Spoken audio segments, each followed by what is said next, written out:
Assalamu alaikum wa rahmatullahi wa barakatuhu. A very warm welcome, ahlan wa sahlan, to all of you for joining us here today. Have you ever wondered what the status of money is in Islam? What effect does it have in your life, in this world and the next? Have you ever thought about how you will be held accountable for every penny you earn and every penny you spend? Our lives revolve around our bank accounts and paychecks. However, we are more often than not exposed to dealings with riba, some of which are clearly mentioned and others are hidden. Today's webinar will touch upon all these topics and more, inshallah. We have with us Brother Mansoor Danish. Brother Mansoor is a banking professional with an MBA in finance and over 8 years' experience in broking, investment analysis, and wealth management, as well as driving business growth through strategic sales and customer relationship programs with exceptional proficiency in handling Islamic banking operations. As a lecturer and supervisor within the Islamic Banking and Economics Department at Islamic Online University, Brother Mansoor lectures in areas of Islamic finance, Islamic financial products, Islamic economics, Islamic commercial law, product and brand management, global brand and marketing communication, service marketing, business studies, and sales and distribution management. Without taking any more of your time, I now present to you Brother Mansoor Danish. Bismillah ar-Rahman ar-Rahim. In alhamdulillah, nahmaduhu wa nasta'inuhu wa nastaghfiruhu wa na'udzu billahi min shururi anfusina wa min sayyiati a'malina. Man yahdihillahu fala mudilla lah wa man yudlil fala hadiya lah. Wa ashhadu an la ilaha illallah wahdahu la sharika lah wa ashhadu anna Muhammadan abduhu wa rasuluh. Ya ayyuhallazina amanu ittaqullaha haqqa tuqatih ولا تموتن إلا وأنتم مسلمون يا أيها الناس اتقوا ربكم الذي خلقكم من نفس واحدة وخلق منها زوجها وبث منهما رجالا كثيرا ونساء واتقوا الله الذي تسألون به والأرحام إن الله كان عليكم رقيبا يا أيها الذين آمنوا اتقوا الله وقولوا قولا سديدا يصلح لكم أعمالكم ويغفر لكم ذنوبكم ومن يطع الله ورسوله فقد فاز فوزا عظيما أما بعد فإن خير الحديث كتاب الله وخير الهدي هدي محمد صلى الله عليه وسلم وشر الأمور محدثاتها وكل محدثات بدعة وكل بدعة ضلالة وكل ضلالة في النار. At the beginning, we praise Allah subhanahu wa ta'ala and we seek His aid and His assistance, and we seek forgiveness from Allah subhanahu wa ta'ala, and we seek refuge in Allah subhanahu wa ta'ala from the evil of our own souls, from the evil of our own actions. And whomsoever Allah guides, there is none who will be able to mislead him. Whomsoever Allah leads astray, there is none who can guide him. I testify that there is no deity worthy of worship except Allah alone without any partners, and Muhammad sallallahu alayhi wasallam is his slave and his messenger. Allah subhanahu wa ta'ala articulates in the Quran, O you who believe, fear Allah as he should be feared, and die not except in the state of Islam with complete submission to Allah. Allah invokes the mankind, O mankind, be dutiful to your Lord, who created you from a single person, and from him he created his wife, Eve, and from them both he created many men and women, and fear Allah through whom you demand your mutual rights, and do not cut the relation of the wombs. Surely Allah is an ever watcher over you. Allah talks to the believers, calling them, O you who believe, keep your duty to Allah and fear Him and speak always the truth. He will direct you to righteous good deeds and forgive you your sins. And whosoever obeys Allah and His Messenger, sallallahu alaihi wasallam, he has indeed achieved a great achievement, which is to be saved from the hellfire and enter paradise. And thereafter, indeed, the best speech is the speech of Allah, the Quran, and the best guidance is the guidance of Muhammad sallallahu alaihi wasallam, that is the Sunnah of the Prophet. And the worst of the matters are those which are innovated by the people, and every innovated matter is called bid'ah, and every bid'ah leads to person getting astray, and every person going astray is in the fire. And therefore we seek refuge in Allah from the fire of the hell, and we seek guidance from Allah subhanahu wa ta'ala alone. Barakallahu feekum to all of you who have attended the session. Let me quickly check with each one of you if you can all hear me, because I'm getting a lot of responses here. Some are able to hear, some are not able to hear me. Could you quickly confirm to me in the chat box if you're able to hear me clearly? Okay. All right. Perfect. Barakallahu feekum. So let us begin the session without further ado, because we have an interesting session lined up. The session has been entitled Islam, Money and You. And I began by reading what is called the Khutbatul Haja. This is often the sermon that whenever the Prophet alayhi salatu wasalam would begin a sermon, he would read the Khutbatul Haja, and in which there is a reminder for us where Allah subhanahu wa ta'ala is talking to the believers and asking the believers to keep their duty to Allah subhanahu wa ta'ala and fear Him and speak always the truth. And this is one of the efforts that we are trying to take in today's webinar, that we fear Allah and we speak the truth when it comes to matters pertaining to financial affairs. We are not here to please anybody except please Almighty Allah subhanahu wa ta'ala. And every group of people have their right to present their views, to present their opinion. And what we are doing today is we are academically presenting our opinion. And as we begin the session, therefore, I want to quickly let you know why are we studying this topic, as we can move to the second slide, inshaAllah. We are studying this topic because finance affects us in our daily lives. It is something which affects in our daily lives. We are working to earn money. And many of you who might be attending this session from India would know that recently, in the last couple of weeks, the government of India made an announcement by which many people have got affected. While some have praised the decision, we are not going to get into the politics of it. But the fact is that money can affect our daily lives. And therefore, we need to understand and study about what is the concept of money in Islam. How does Islam see money? Is it a religion which a certain group or school of thought would say that Islam is not at all about anything to do with materialistic things? You leave your money, you leave everything, you leave everything aside and just focus on pleasing Allah subhanahu wa ta'ala, which means you become a person who has devoted his life entirely to Allah. He leaves his family, he leaves everybody behind. He's only engaging in the worship of Allah. Is that the extreme we need to go to? The answer to that is no. We need to draw a balance between the religious life as well as our normal daily life. We need to get married, we need to have family, we need to have children, we need to earn for them. We need to look after their needs. We need to prepare them for the future. We need to prepare the next generation. We need to do all of these things. We can acquire wealth. We can acquire resources. We can inherit wealth. We can inherit resources. We can pass it down to the next generation. All of this is permitted. At the same time, in the same breath, we say Allah subhanahu wa ta'ala talks to the believers to take care of their worship, to know and understand that the ultimate objective of mankind is to worship Almighty Allah subhanahu wa ta'ala. And therefore we say that this subject is very important for us to study. Let's understand that one of the pillars of Islam is zakat, and zakat has something to do with money. Zakat is paid in the form of money. So therefore, we understand that zakat being a pillar of Islam, by that extension, we can say how we pay zakat, how we earn that money. All of this becomes important for us in our daily life.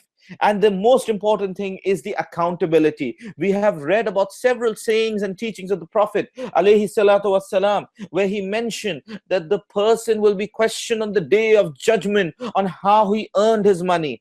From where did he earn the money? What was his source? Where did he spend his money? All of these will be accountable to Almighty God. There is nothing which will not remain accountable. And therefore, we need to take care of ourselves as well when it comes to the issue of accountability.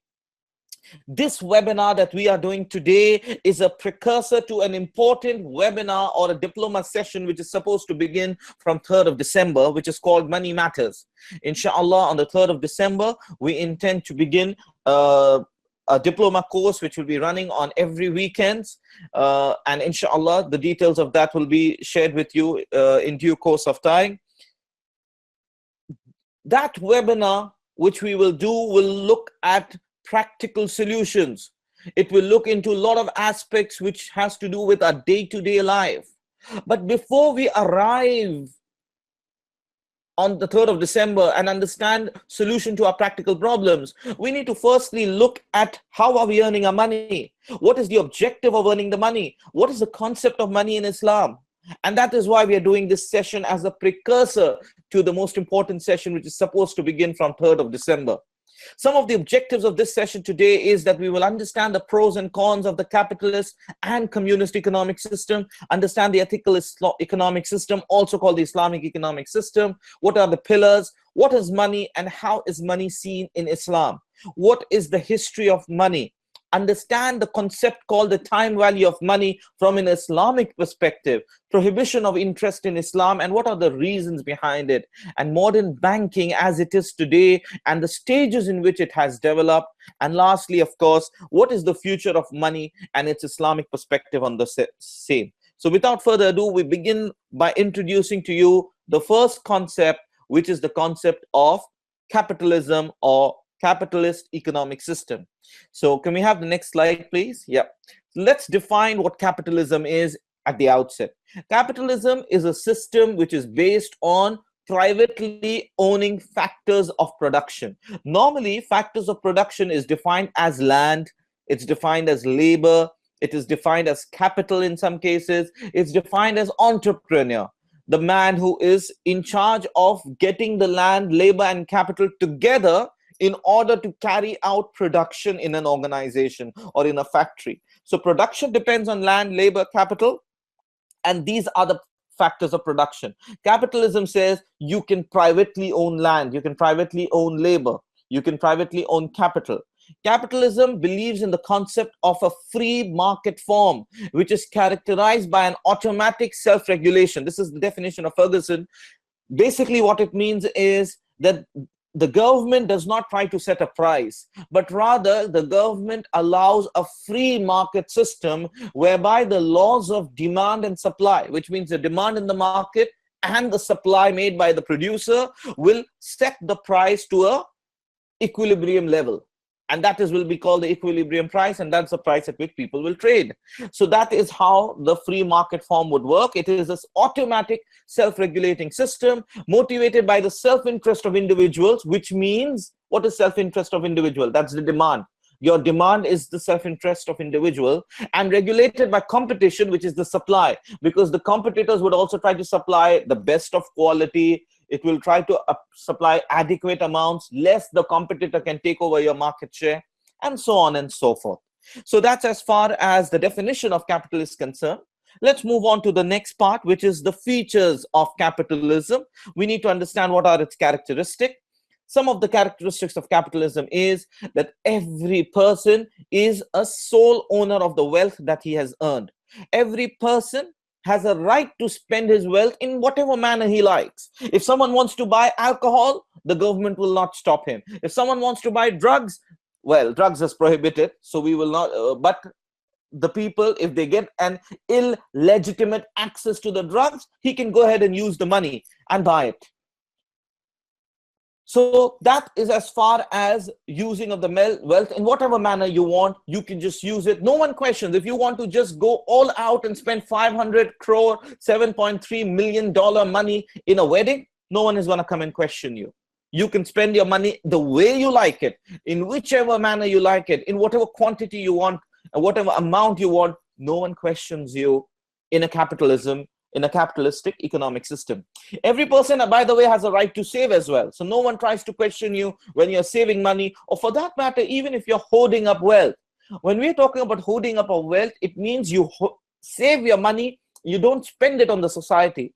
So what you do is you keep on hoarding any amount of wealth creating resources, and you only try to use them whenever it gives you a benefit or a profit. So I keep on acquiring more and more land, I keep on acquiring more and more money, I keep on acquiring more and more gold, and my only objective is that they should give me a return. They should give me a benefit and a profit. And this is seen to be something very normal in a capitalist economic system. Now, what are the fallout, or what are the cons of such a system, which we shall study now in the next slide? The fallout of the ideology of capitalism. When you allow a free system where anyone can acquire any amount of wealth, and We're talking about a system in which people are only spending when they get a benefit. People will end up trying to restrict or control the money. They will try to control the resources, and this will lead to a destruction in the balance of distribution of wealth. The rich will end up getting more richer because they will only look for those options where they make profit, whereas the poor will end up getting poorer because he's not getting an opportunity to get wealth in his hand and spend it on his family. So there's a destruction in the balance of distribution of wealth. Further, the fact that the society allows you to continue saving as much amount as you want, and it does not speak on the issue of altruism or spending on the sake for the society. The concept of infaq is, we have it in Islam, where you do zakat and you do sadaqah, the charity. The society doesn't talk about it. We know now the government of many countries has introduced a compulsory spending on what they call CSR, or corporate social responsibility. But how many of them, these are organizations which are doing it? It has been reported that many companies have used the CSR activities to market their own brand. So whenever they do CSR activity, they try to look for what's in it for me, or WIFM, what's in it for me.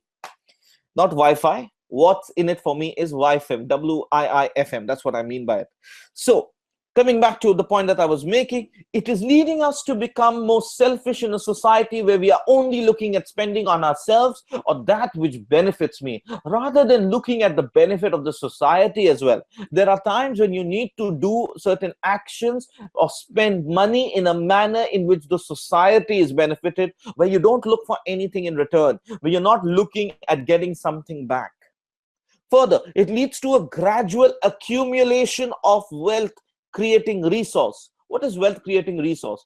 Land is a form of wealth creating resource, because when you have land, you can set a factory, there can be production carried out, people will be hired, employment will happen, the employment levels will go up, so many things can happen. So these are wealth creating resources. We see that in a system like capitalism, there seems to be a gradual accumulation of wealth created resources in the hands of only a reserved class of people. And it is often seen that in such a structure, 90% or 85 to 90% of the wealth is constricted in the hands of 5% of the people. They control nearly 85 to 90% of the wealth in the society, and the balance of the society, which is over 90%, is left with just a few percentage. And that is why you see that there is a stark, distinct division between two segments of the society, which is the rich and the poor.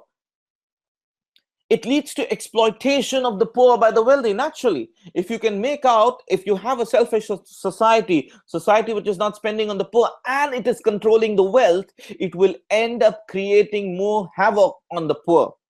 And we can see nowadays, when governments of countries try to please the rich, they try to please the ones who have the money. And when they try to do that, they end up causing trouble to the poor in the society. This is called the exploitation of the poor by the wealthy. Every member of the society is looking for a zero-sum game in a capitalist economy. What is a zero-sum game? It's very simple. A zero-sum game is your loss is my profit. My profit depends on incurring a loss in your bank account. So if you lose out 100, I gain 100. Minus 100 plus 100 is 0.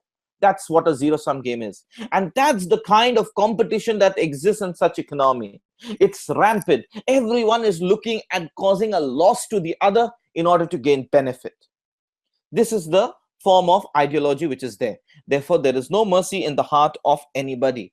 Further, we look in the next slide about some of the other fallout of this ideology. Yeah, there's no distinction between interest and trade. You will find people in such an economy say, there's nothing wrong in interest. Interest is as good as trade. Why do you have to come and tell us that interest is haram? Like the Muslims don't deal in interest. Why do you have to say interest is haram?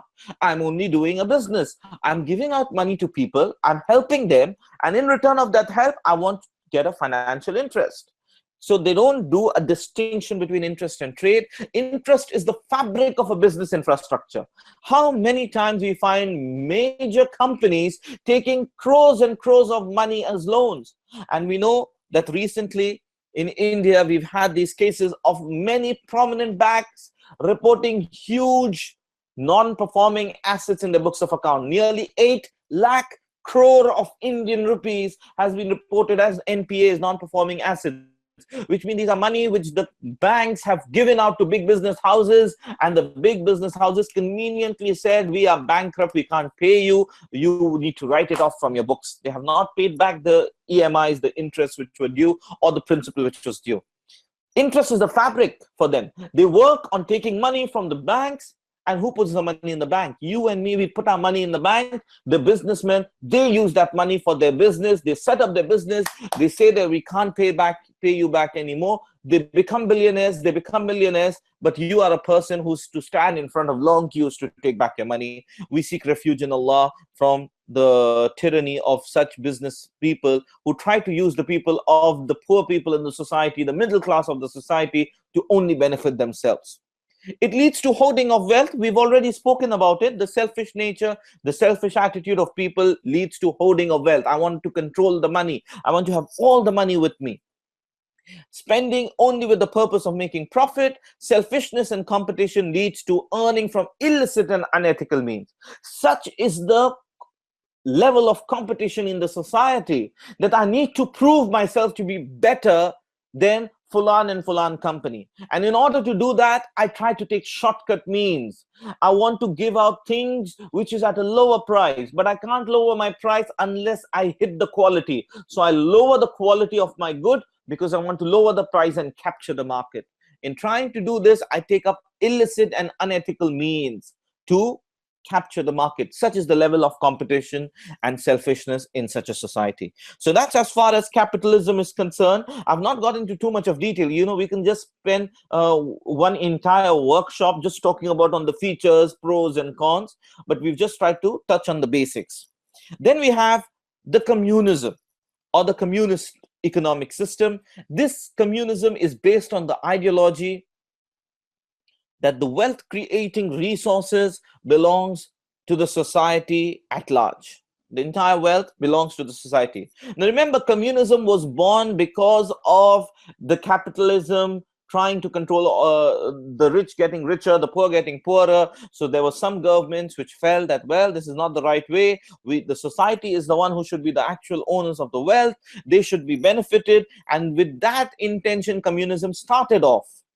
It was an economic system where the government owns most of the factors of production, and the government decides that we will allocate the factors of production. Instead of people trying to have ownership and people buying factors of production according to their means, the government says, you cannot own anything, we own everything. We will allocate you as and when you need something on the basis of whatever rationing, whatever methodology they want to follow. A doctrine which was initially originated by Karl Marx and then taken forward by the others. Can we have the next slide and look at some of the features of communism? The features, as you can derive from the definition, government owns most of the means of production. They determine the allocation and provision of resources, products, and services. Every nation, they say that every nation must focus on self-reliance. You don't have to depend on international trade. Close your borders, focus only on self-reliance. Now that's another extremism of communism. And we will look at some of their cons as well. It discourages international trade and investment. And due to the communist political ideology and focusing on retaining power, most resources are diverted to industrialization and to military, thus depriving consumers of food and other necessary products in some cases. So the communist political ideology, though it was started to benefit the society, but because of the influence of the political power, retaining control of everything, they ended up diverting more resources to industrialization and military. Thus, they deprive the consumers of the food and other necessary products. Some of the fallout of this ideology, as we shall look into in the next slide. Can we have the next slide, please? Yeah, okay. Communism, no, the previous one.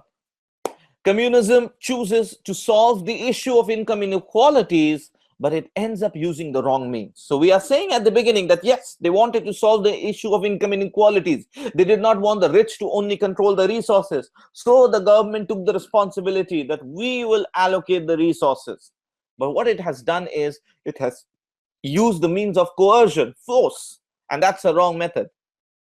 It prohibits people from owning private property. The extreme form of communism prohibits people from owning private property. People end up becoming slaves in such a society with not much ownership of assets, and in an effort to remove capitalists, it has ended up creating one single capitalist, which is the communist regime itself. Look, the problem with communism was capitalism. They felt that, well, the capitalists are owning everything. Whoever has more money ends up owning all the resources. We need to counter that. But in trying to counter that, the methodology that they have used is that they have ended up controlling all the resources by themselves, which means they have become one single capitalist by themselves. The dictators of such regimes are often seen to be despotic, dictatorial, authoritarian, ruthless. Why? Because they control everything and they use all forms of force in order to ensure that their ideology remains afloat and alive. So these are some of the fallout of the communist ideologies. Now, because of these fallout of communism and capitalism, there arose another form of economic system which was called the mixed economic system. Many nations of the world today follow a mixed economic system where it takes the good from capitalist economic system, it picks up the good from communist economic system, and then they say that, well, we're not going to take the cons, we'll only take the goods, and therefore we have something called the mixed economic system. However, the mixed economic system is also not free from error. The reason for that is that whether it is capitalist, communist, or mixed, these three forms are all forms which have been made by human beings. And human beings are prone to making mistakes and error. And we are prone to taking a U-turn in our life. As the Prophet Muhammad, peace and blessings be upon him, said, Kullu bani Adam khatta'un. Every son of an Adam has a share of sin. He has a share of weaknesses. He has a share of mistakes. He has a share of errors. And therefore, when people who are prone to making mistakes and people who are not masoom or innocent, when they draw up laws, there are chances that tomorrow it may be proved incorrect. And therefore, we present to you now an ethical economic system, which is the Islamic economic system. Can you have the next slide, please? When we talk about the Islamic economic system, we are not trying to say that we need to rebel or we need to fight, but rather we are saying that we are having an academic discussion. Let us academically weigh out the options of the capitalist system and the communist system. Let's take both of them together. Let us still stick to mixed economic system, but in addition to that, we base it on the principles and teachings of Almighty God, which is through the Quran and the teachings of Prophet Muhammad, peace and blessings be upon him. As soon as we do that, we are trying to take the best of capitalism, we are taking the best of communism, but we are adding a lot more to that. We are not just stopping at the best of capitalism and communism. We are saying we're going to add more to it. So let us see some of the features of the Islamic economic system. The Islamic economic system, the first feature is, can we have the next slide, please? The next slide, inshallah. Yeah. Individual is granted all personal and natural rights of creating and owning wealth. So like capitalist system, an individual is granted personal and natural rights of creating and owning wealth. The government is not going to come and say, no, you can't take this wealth, you can't own this property. You have a right to personal property, right to personal ownership. You have been granted personal and natural rights. Most importantly, the Islamic economic system is continuously working rigorously on maintaining a balance of distribution of wealth. And it accepts the fact that you can never have a situation where you will have everybody at the same level, because different people put in different level of hard work and effort. So people will be rewarded on the basis of the hard work and the effort, and thus on the basis of hard work, effort, intellect, wisdom, some people will be more rich than the others. And therefore, rigorously working to maintain a balance of distribution of wealth does not over here mean that you will have everyone at the same level, but it means that everyone will have an equal chance, an equal possibility to own wealth. It is not that others will be deprived. Your deprivation will be on the basis of your own weakness, your own inability to acquire more wealth. Because Allah is a Razzaq. He is the one who is going to bless us with whatever we seek. The provisions of Allah is not limited. He has a lot to give us. We need to continuously seek the halal provision from Him in the right manner by putting in the right level of hard work and effort, and inshallah Allah will grant us. Further, the feature of Islamic economic system is that it imposes moral obligations to prevent accumulation of wealth creating resources. And we will look at that moral obligation. Here we're talking about the system of sadaqah and zakat.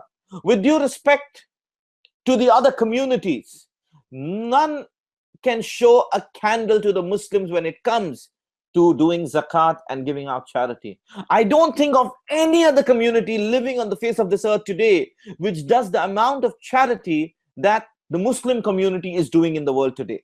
We're not talking about organizations, we're talking about individuals. Every individual is engaging in compulsory form of zakat. They're giving out sadaqah.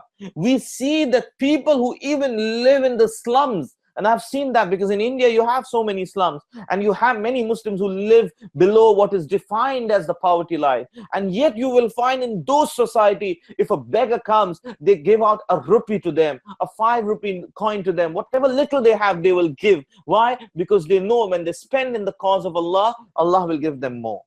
So we see that there is a moral obligation imposed through the teachings of Allah, that is through the Quran and the Sunnah or the teachings of the Prophet Muhammad sallallahu alaihi wasallam.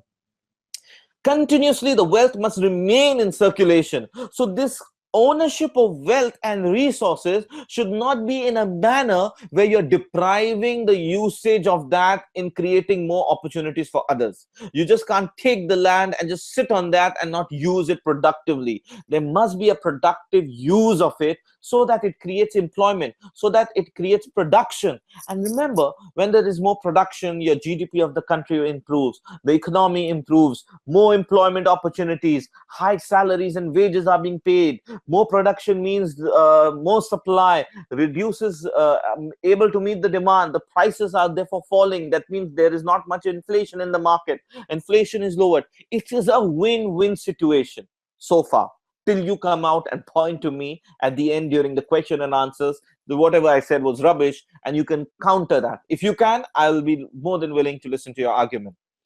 Further, there is a strong, and excuse me for the mistake in the spelling, strong connection between individuals' benefit and the collective benefit of the society. I just can't look at my own benefit. I have to look at giving back something to the society under the Islamic economic system. There is no complete ownership of wealth without looking at giving back something to the society. And there is again an imposed moral obligation to look after the benefit of the society. And that's why we see that many of the Islamic fiqh rules talk about looking at the benefit of the society as a whole rather than the benefit of an individual. Many of the rulings, many people say, it doesn't suit me. It may not suit you, but it benefits the society. And that's why many legal rulings are based on the maxims that it should benefit the society as a whole and not just look at individual benefit. It's not customized laws. Basically, that is what it means. It looks at the benefit of the society as a whole, and Allah knows best. Can we have the next slide, please? So when we talk about selfishness and sympathy, we're talking about building a without forcibly bringing a parity between rich and the poor. So which basically means that there should be a proper ratio, and this proper ratio should be done by not being too selfish and neither being too sympathetic. Because if you're too sympathetic and you end up spending entire wealth for the society, you may not be able to look after your family. So you need to build in a proper balance. You have to have that golden mean. And that is why we say that there should be no forcible bringing of parity between the rich and the poor, unlike communism. Communism was trying to do that. They were trying to forcibly bring a parity between rich and the poor. And this is what is the equality incentive trade-off, which I'm not going to talk of right now. Anybody who is a student of economics will understand why I had mentioned this. If you're not a student of economics, you may just ignore that statement. The last feature which I have mentioned over here is that it focuses on strong ethics, moral obligations, and benefiting society. As you might have noticed, that some of these points have been again and again repeated. One of the reasons for that drive in the ethics, moral obligation, and benefiting society as a whole. Let everyone toil for their personal benefit, but in the process not harm anyone. Let everyone earn as much as he wants to earn, but with the belief that there are others who have a share in it. Merely producing the moral qualities in the people is not enough. There has to be proper action, and that is why the society and the economic system should have a system in place by which, apart from listing out the moral obligation, it works on ensuring that the moral obligations is acted upon in an organized manner. There is an organized system of collecting zakat, sadaqah, distribution, and so on and so forth. So that's as far as the 12th slide was concerned. We are nearly 33% through with what we had to cover, the pillars of Islamic economic system. So now I'm delving a little more over here because these are your foundation. Whatever I'm talking of right now is going to create your foundation for your personal life. You must, as a Muslim or as any human being, because as I said, Allah spoke to you when I spoke about the khutbatul haja. I said Allah subhanahu wa ta'ala speaks to the mankind as well. He says, oh mankind, be dutiful to your Lord who created you from a single person. Anybody who's attending this session who's not a Muslim, please understand that these teachings, though it has the usage of words like Islam, it does not mean it is only for the believers, but it is for every mankind. So come to the pillars of Islamic economic system. The first pillar that we have over here is the distinction between lawful and unlawful earnings. People over here have no right to print money. If you give right to print money to people, then you will have a situation where you will keep on printing money as you have the need. And I don't want to get into that right now because we have a slide talking about that a little later. Further, Islam takes collective benefit of society into consideration when we talk of lawful and unlawful earning. You have to look at how your unlawful earning can harm the society. So you need to focus on lawful earnings. Does not believe in the concept of the zero-sum game. I've already spoken about it. And as Allah says in the Quran in Surah Nisa, ayah number 29, Allah says, O you who believe, eat up not your property amongst yourself in vanity, but let there be amongst you traffic and trade by mutual consent. There are two important terms here. Let there be trade and mutual consent. Trade over here signifies mutual transfer of goods and services between people. When you meet each other, you can engage in trade. Let that trade be there, but with mutual consent. The quality of unlawful ends up being not mutual. One of the qualities of unlawful earning is it's not mutual. There is undue pressure under unlawful earning. There is fraud. There is deception. Whereas when Islam talks about mutual transfer of goods and services, it means there should be no undue pressure, no fraud, no deception. And of course, we know that the Quran speaks excessively about unlawful earnings, and some of the types of unlawful earning mentioned in the Quran is, and I'm just talking about the Quran, I'm not even talking about the Sunnah of the Prophet ﷺ. Some of the concepts which have been prohibited in Islam is earnings through bribery and usurping other people's right in Surah Al-Baqarah, ayah number 188. Further, Allah subhanahu wa ta'ala talks about misappropriation of private and public wealth. Somebody who is the head of the state and he misappropriates the wealth of the private and public. This is haram in Islam. Stealing has been prohibited. Misappropriating the orphans' money has been prohibited in the Quran in Surah Nisa, ayah number 10. Dishonestly short weighing and short measuring so that you give lesser quantity but you charge for a higher quantity. You know, when you go to your local store and you say I need 1 quintal of wheat, so he tries to show you it's 1 quintal, but he's short measuring or short weighing. He's actually giving you maybe lesser than 1 quintal, charging you for 1 quintal. Pornography is prohibited, as we know in Surah Nur, ayah number 19. Vulgarity and commercial sex trade has been prohibited in Islam. As we know, some countries have made it legal. Sex trade has become legal in some countries, whereas in Islamic economic system, it says, don't take earnings from these places. Prohibit these form of earning. Prohibit these kind of trades. People should not engage in earning money through these kinds of trade. Liquor industry, it's selling, it's buying, it's transportation. Everything should be prohibited. Gambling, through which money belonging to people is transferred to the others only on the basis of luck and chance. What is gambling? Only on the basis of luck and chance, some money is transferred from one group of people to another group of people. There is no effort. There is no proper factor production involved here. The only thing that is involved over here is your luck and your chance. This is prohibited, and there are forms of devouring of interest, engaging in interest. Fortune telling. Fortune telling has been prohibited by Allah in Surah Al-Ma'idah, ayah number 90, and divination of arrows and dedication of stones, all have been prohibited in the Quran. So what we've just touched upon are some of the unlawful earnings. There are many others which have been mentioned in the Quran and other authentic teachings of the Prophet, peace and blessings be upon him. Now, my question to those who are listening to the session is, what is wrong in these things? Anyone who's listening, let's be very, very honest with ourselves. What do we see wrong in it? Is it wrong to prohibit bribery? Is it wrong to prohibit stealing? Is it wrong to prohibit misappropriation of orphans' wealth? These are unlawful earning. It happens in society. The Islamic economic system says this is not allowed. The second point which is mentioned over here, and by the way, before I proceed to the next point, we have a workshop coming up on the 3rd of December, which I mentioned, Money Matters. Inshallah, in that session, we shall actually talk about some of the permitted and prohibited transactions. Please go back to the previous slide. I'm still not done with the previous slide. Okay, yeah. We have a session coming up on Money Matters where we will discuss about permitted and prohibited transactions. So you should be, inshallah, registering for that on the 3rd of December. It's a series of sessions which will begin on the 3rd of December, where we will talk about what are the kinds of prohibited transactions, the likes of riba, the likes of maisir, speculation, gambling. What are the forms of riba? How it can affect us? We shall, inshallah, look into all of this.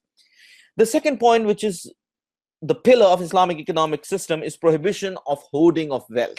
You're not allowed to hoard wealth, but rather you have to circulate the wealth. The moment someone hoards the wealth, circulation of wealth is stopped. Equilibrium will cease to exist in the society. And we know that the Quran mentions about the greatest hoarder in the Quran. Who was it? It was, okay, the chat room is blocked, so you don't have to unblock it, leave it. The person who's mentioned in the Quran is Qarun. Qarun is mentioned as the greatest hoarder of wealth. And this ideology of hoarding wealth is called Qarunia in Islam.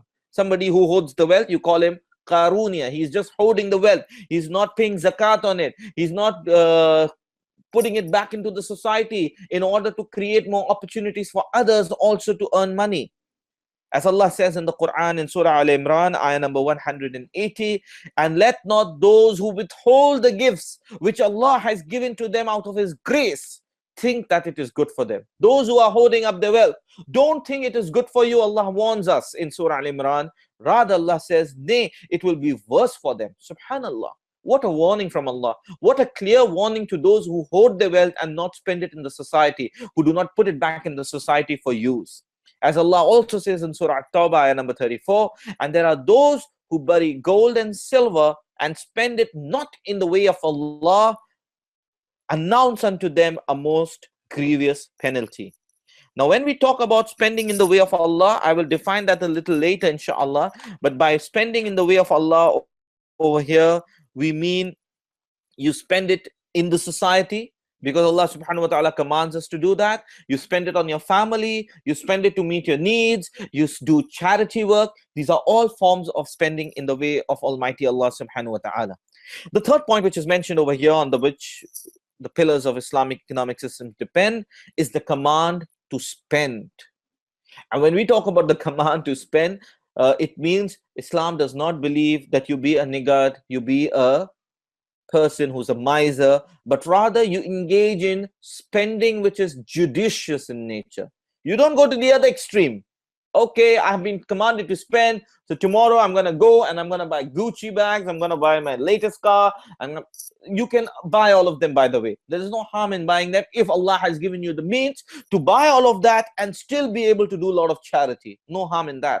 But if you have limited wealth and that entire wealth you just blow it up in buying things which are luxurious, which is not needed, that is not permitted. Judiciously spend your money. Give your family good food to eat. Give your children best of education. They have that right. Spend on what is their right. As the Prophet, peace and blessings be upon him, said that when you spend on your family, that is also a form of charity, and you will get the reward of doing sadaqah, and Allah will reward you for that. So don't be a miser. Spend by spending in a cause that supports the cause of Allah, like spending in welfare activities for society. Fulfill your needs. Fulfill the needs of your family. Allah says in Surah Al-Baqarah, ayah number 219, that they ask you, O Muhammad sallallahu alaihi wasallam, what should we spend on? Tell them the excess beyond needs. They ask the people used to come and ask, how much should we do in form of charity, and how much should we spend on the society? So Allah commands the excess. That means after you met your needs and the needs of your family, the extra amount you should spend it in the cause of benefiting the society. And it also means you give out qardul hasana. There are some people who may need money to start businesses. You give them interest-free loan, gratuitous loan. And if they are not able to repay them, give them time. And if they're still not able to pay it, but you know they are genuinely working on being successful, if you want, you can just waive off the entire loan and earn a reward in the sight of Allah subhanahu wa ta'ala. As Allah says in the Quran, there are people who are your debtors who cannot repay. Give them more time, but if you can waive off the loan, there's great reward in that as well. It will be treated as a charity, as a sadaqah that you have done. Further, Allah says in Surah Dariyat, ayah number 19, he mentions, and in their properties there was a right of the beggar and the mahroom, talking about the right of the beggar, the right of the poor who do not ask us. When we talk about mahroom, we mean a poor person who's not asking us for money, but is going through difficult situation. They have a right in our money. How is it that we don't spend our money on them? The command to spend means you spend on these group of people as well. The beggars, the fuqaras, the masakhin, the mahroom. On all of these people, we need to spend the money. They all have a right in our money. So we go back and repeat that statement which I said a while back. Let every person earn as much as he can with the belief that there are others who have a share in that money as well. The money lying in your bank account right now, as you're listening to me, my dear brothers and sisters, there are the poor people who have a right on that money. When you give them, you don't do a favor to them. You are fulfilling the rights that is theirs. You're giving them their rights. And when you give rights to others, you don't do ihsan on them. But that is your duty, your obligation. My dear respected brothers and sisters in Islam, we need to take an important note of this in our life. Many of us would be working. Many of us are students who are in the juncture of starting to work. Please make sure that you spend in the cause of Allah. You spend on those who need the wealth. Because when you spend, your wealth does not decrease. And I want to make an important point here. The capitalist economic system, the capitalist believes that when you spend, you become poor. They say you become poor by spending, so they start hoarding. Whereas under Islam, we say you prosper by spending your wealth. And when you spend in the way of Allah, there will be no decrease, but rather there shall be an increase. As Allah says in Surah Al-Baqarah, ayah number 268 to 272, in ayah 272, whatever you spend in good, it will be repaid to you in full, and you shall not be wronged. Look, this is the commitment of Allah. This is the commitment of Almighty God. It will not be a fail. It will always come to truth. And what is the commitment? That Allah is telling us that if we spend in that which is good, it will be repaid to us in full, and we shall not be wronged. Are we ready to spend that money on the poor? Why is it that there are so many poor in the society today? How many of them have we helped in the society? It is upon us to do that. Allah says in Surah Fatir, ayah number 29 and 30, and spend in charity out of what Allah has provided for you. Do it secretly, do it openly, hope for a sure reward which will never perish. This is a business that you are doing by spending on the poor in charity. You are engaging in a business which shall never perish, says Allah subhanahu wa ta'ala, that He may pay them their wages in full and give them even more out of His grace. So we have an important responsibility here. The second important point that I wish to make over here is that the capitalist also believes that hoarding of wealth becomes important because they live on the concept of interest. They say that interest is the way, same as trade, money can earn money, and that's how they keep on hoarding wealth, through the system of interest. Under the Islam, we believe that the wealth decreases if you engage in riba, interest or usury. We will look into the definition of riba, etc. In the money matter session. For now, let us understand that Allah has prohibited in the Quran in Surah Al-Baqarah, ayah number 276, Allah will destroy interest. He will destroy riba and will give increase for sadaqah. So whatever interest that you earned, you bring it on the day of judgment to Allah, Allah will destroy it. Whatever charity you did, whatever alms you paid to the poor, you bring it to Allah on the day of judgment, Allah will give you increase in that. Subhanallah. May Allah subhanahu wa ta'ala help us understand the right path and take the path which is pleasing to Him. The next point, the next pillar that we mentioned is zakat. Wealth should not accumulate in one place. Moral education. So this is the concept of zakat. I'm not going to get too much into the detail of zakat, but just want to make an important point because zakat itself would require a separate workshop. But what we make a conclusion on the issue of zakat is, as Allah says in the Quran in Surah Tawbah, number 103, take sadaqah from their wealth in order to purify them and sanctify them. And the word sadaqah over here denotes a charity of fixed amount in the form of zakat over here. So wealth needs purification, and that purification comes in the form of zakat. So for us, purification of wealth is zakat. Now, once it comes out of a hand, it has to go to one of these 8 groups of people.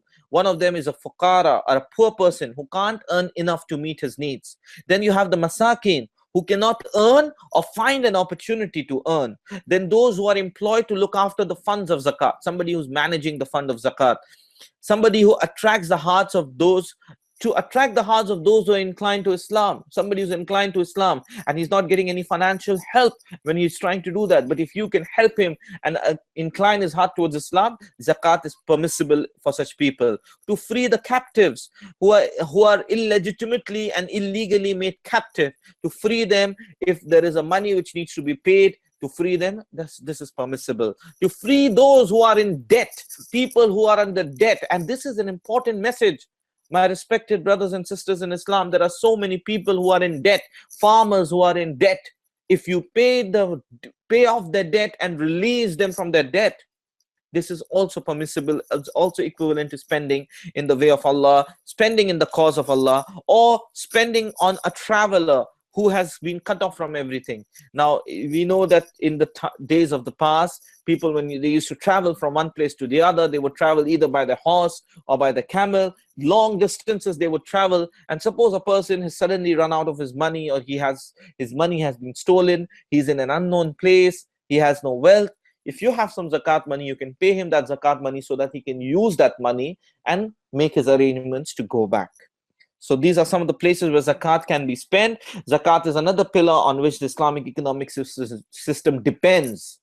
None of these pillars can be absent. If these pillars are absent, even if one of the pillars is absent, there are chances that the system will fail. Then we have the system of the law of inheritance. The law of inheritance system is that after meeting the needs of your family, your personal needs, doing the charity, meeting the needs of the society, if you still have excess wealth left with you, you distribute these wealth to your near relatives, to your near ones, and to your distant relatives. And if there are, of course, no heir, then that money goes to the government, the Baitul Mal, managed by the Muslim leader who manages it, he keeps it in the Baitul Mal. Then again, the Baitul Mal money is used for the benefit of the society in the form of infrastructure and creating more opportunities for the people in the society. Now, that is as far as the laws of inheritance is concerned. Do we have any questions? Okay, we will take the questions at the end because we have, mashallah, a lot of people attending this session right now. So I don't want to open up for question right now. The last pillar on which the Islamic economic system depends is to be prudent and economical. We conclude by saying that you have to spend within limits. You can't just go out in excess, nor can you be too miser. You have to have a golden mean. You need to understand that I can't just go on spending on luxury. As we saw recently in India, when the head of the state of the country made an announcement that from the next day or from 12 o'clock midnight, all forms of 500 and 1,000 rupees note will become useless, like paper, totally destroyed.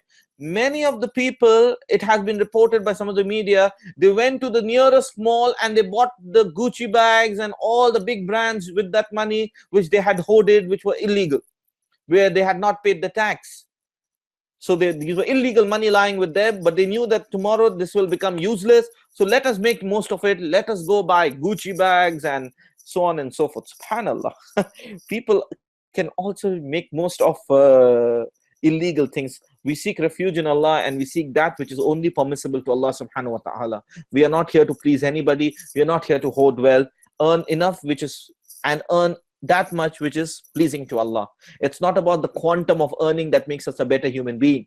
It is about how we earn it and where we spend it. People talk about big business industrialists in the world, and I don't want to mention any name because it will create an impression about me. I don't wish to do that. I just want to make a general statement here. We talk about big businessmen and industrialists, and we identify and expect them to be moral. We expect them to be ethical. But on what basis?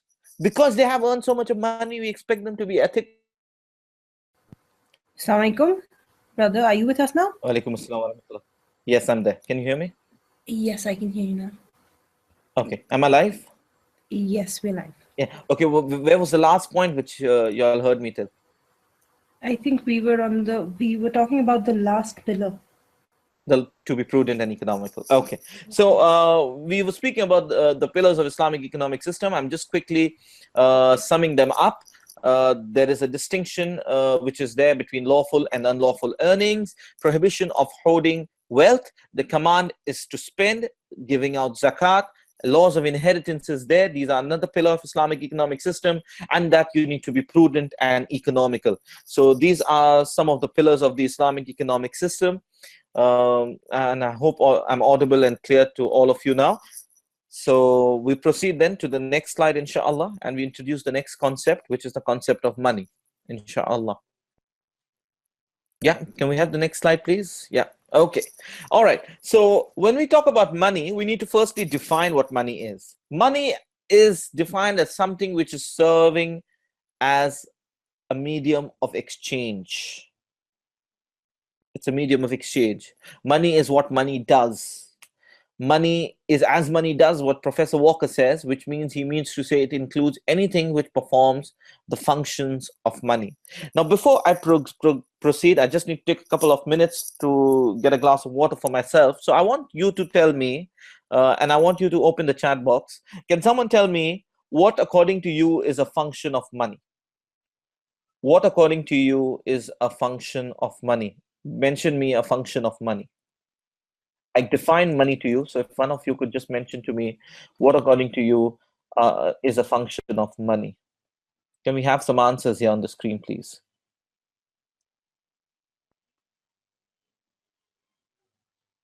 Okay, I hope I'm audible now to all of you. Aisha, Rakib, all of you. Okay, money, the functions are to gain happiness, trade, banks, buy, measure of value, medium of exchange. I like those answers. Medium of dealing, store of value. That's an interesting one. Okay. All right. Very close to what are the points which I wanted to discuss. So let us then move to the next slide and see how many of you got it right. The next slide talks about the functions of money. And the first function of money which is mentioned over there is that money is a medium of exchange. We're already to the next slide, which is the functions of money. As a medium of exchange, money's most important function is that it facilitates transactions.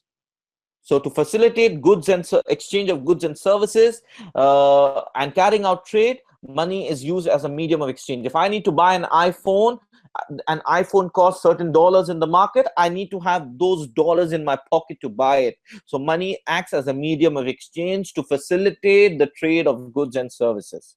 The second point, which is mentioned over here, is that money serves as a unit of account, and it basically gives a common denominator. When you go to a shop to buy, and suppose you are in India, and in India, if you go to a shop and say, I want to buy an iPhone, one of the shops says the price of iPhone is 100,000 rupees. Another shop says the price of iPhone is 30 grams of gold. Another shop says the price of iPhone is 75 grams of silver. I mean, this is going to confuse people, you know. There will be no common denominator. So when we talk about money being a unit of account, it basically means that we are using it as a medium of exchange, as a unit of account. We're creating a common denominator so that everyone can identify to a common standard. So anywhere you go to buy, you'd see that it has a price in terms of rupees in India, dollars in USA, GBP sterling in UK, dirham in UAE, dinar in reals in Saudi, Libya used to have dinar. So these are some of the functions of money. Then we look at store of value. In order to be a medium of exchange, money must be able to hold a value over time. And this is, remember, we're not looking at the Islamic concept now. We're just introducing the general functions of money as you will find in any books of economics. They say that if money cannot be stored over a period of time, it would not solve the issue of double coincidence of problem. And therefore, money should have a store of value. Now, this is an interesting point because money, we'll come back to this inshaAllah. We just stick to the definition right now. Then we have money as a standard of deferred payment. In case you have made some purchases, etc., and money was left to be paid, so money also acts as a standard of deferred payment. You can now block the chat box inshaAllah. You can mute the chat box. We will take up the questions later, inshallah. Money as a standard of deferred payment. Then we have money being used as commodity. Now, what do I mean by money being a commodity? Simply, it means, what is a commodity? You go to the market, you can buy a commodity, you can sell a commodity. So money as a commodity means you can buy money and you can sell money. These are some of the functions of money that is defined in a general book of economics. And in any of these capitalist or communist nations, you will find money having some of these functions. But what is the Islamic concept of money? Can we have the next slide, please? That will talk about money in Islam. Now, money in Islam will have has no intrinsic value, but rather it only has a medium of exchange. So the purpose of money is that it should be used only as a medium of exchange. It does not have a value in and of itself. All units of money of the same denomination are totally equal to each other. Okay, so if you have $10 and I have $10, they're equal to each other. So when I exchange $10 with $10, that's it. Khalas, the transaction is over. No one has to benefit from this transaction. I can't give you $10 and then take back $12. The same denomination have to be equal to each other. Money has standard of value, which measures the relative different goods of services. It also has a store of value. You can store money in the form of liquid money, etc. Money is not a commodity, and therefore you cannot sell or rent out money to generate surplus value by itself. Very important distinction that we are making now is that in Islam, money is not a commodity. You cannot buy or sell money. If Danish has money and if Muhammad needs money, Danish cannot tell Muhammad, I will sell my $10 to you for $12. You can take $10 but repay me back $12. He can't say that, because that will become riba. So money cannot be sold or rented out with the intention of generating a surplus. Money can only generate surplus when it is mixed with other factors of production and it is engaged in a production activity. That production activity generates goods and services, which in turn is sold in the market and realizes a profit or a loss, whatever the situation is. And so that money can then grow or fall based on whether it's a profit-based transaction or a loss-based transaction. Money can become a capital only when it is combined with other factors of production. So what it means is that money, when you talk about it being a factor of production, it only becomes a factor of production only if it is mixed with other land, labor, entrepreneur forms of factors of production.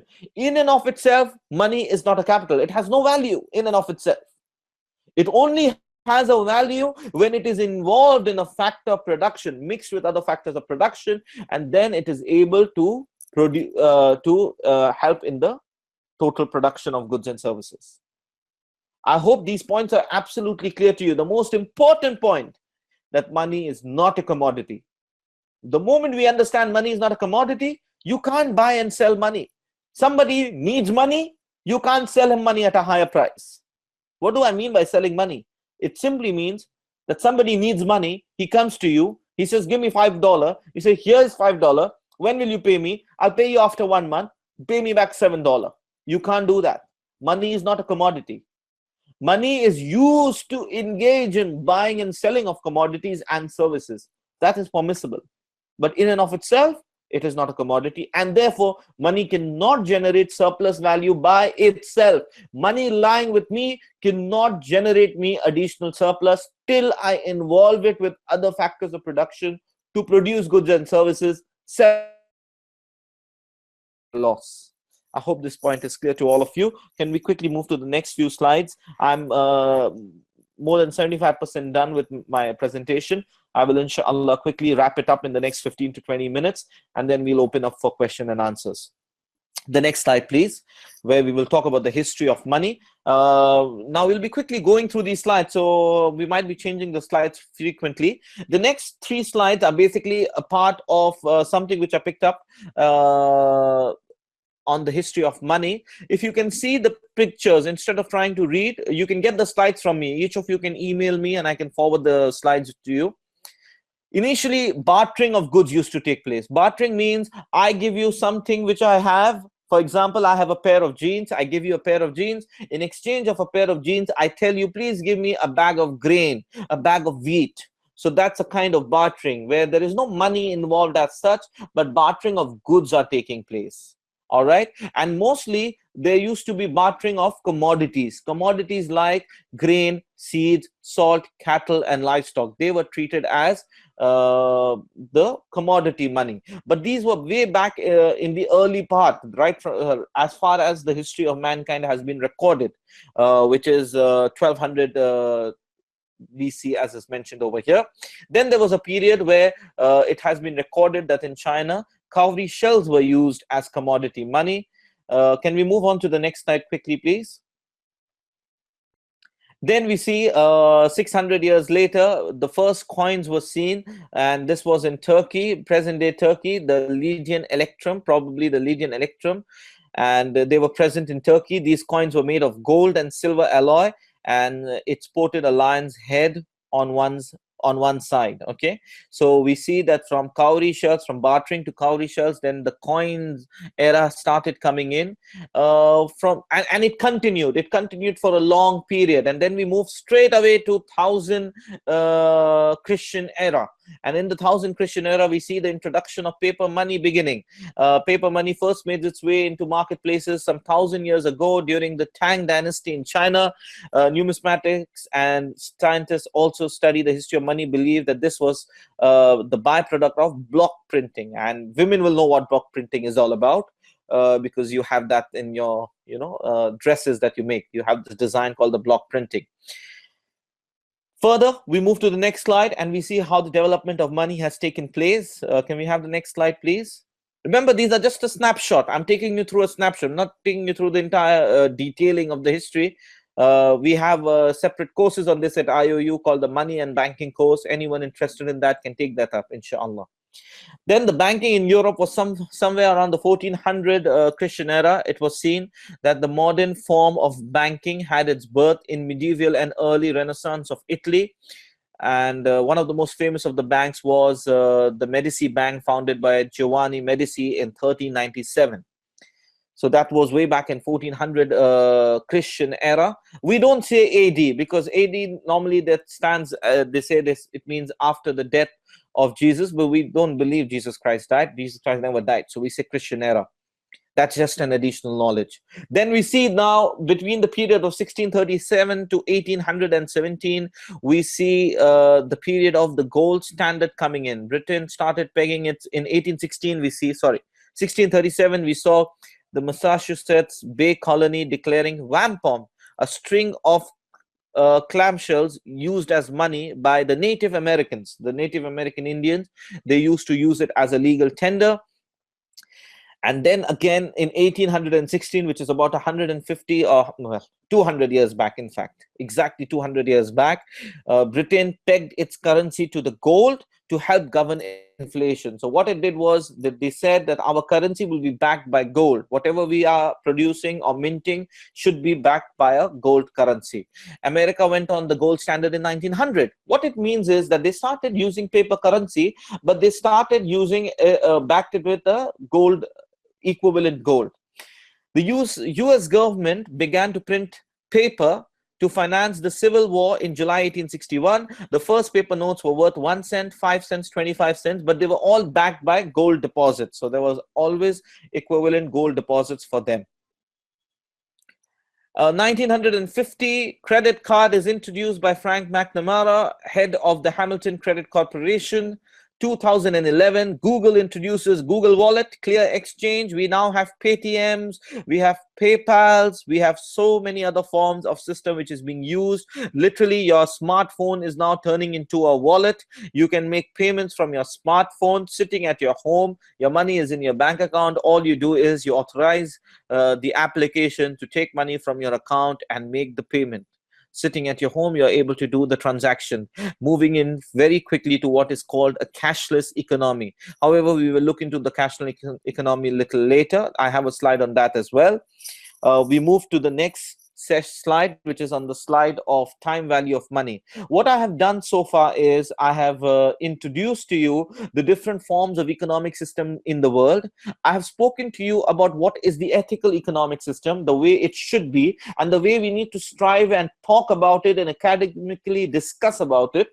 After that, I've moved into the concept of money in Islam. I've introduced you how money is seen traditionally and introduced the Islamic concept on it. I've also taken you through the history of money, how money has evolved, and we have not made any judgmental conclusion about any of that era. We have not tried to say what is right and wrong so far. We've just left it open. Now I'm moving into the time value of money. This is an important point because many people who are Muslims who know that interest is prohibited, they come back and argue, well, interest is prohibited, I understand, but can I not take back the market inflation rate?